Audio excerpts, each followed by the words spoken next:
میری بیٹی مسلمان بچیوں میں سب سے پہلی واحد بیرسٹر ہے. مجھے اور کیا چاہیے؟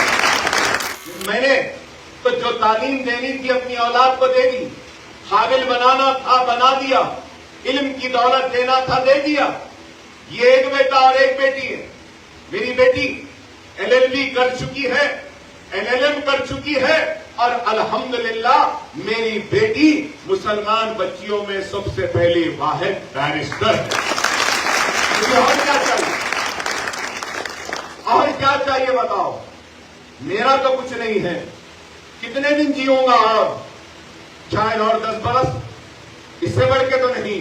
لیکن میری زندگی کا مقصد ہے کہ مرنے سے پہلے یہ کام میرے مرنے کے بعد بھی جاری رہے، ویسے محفوظ ہاتھوں میں اس کام کو تھما کر اس دنیا سے رخصت ہوں.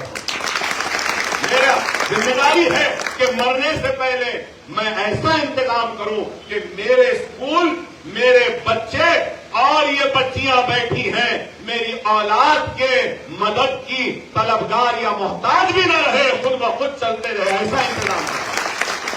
یہ ہم کر رہے ہیں. خدا را سمجھو اس بات کو.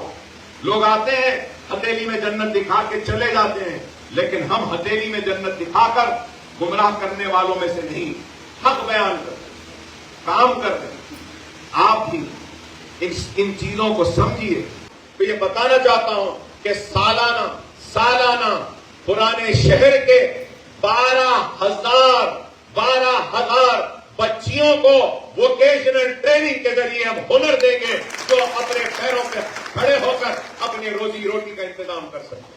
12,000 every year 12,000 women will be trained in skill development programs.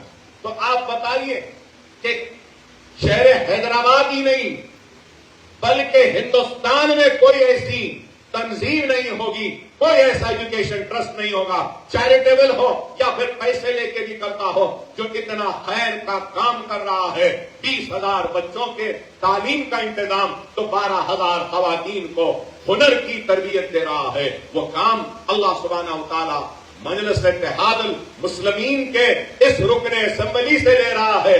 لیکن اکبر اویسی اپنی قوم کو مانگنے والا نہیں، دینے والا بنانا چاہتا ہے. اور دینے والا کیا ہے؟ دولت بانٹنے سے ختم ہوتی ہے، لیکن یاد رکھو علم اور ہنر کتنا بھی باتوں ختم نہیں ہوتی.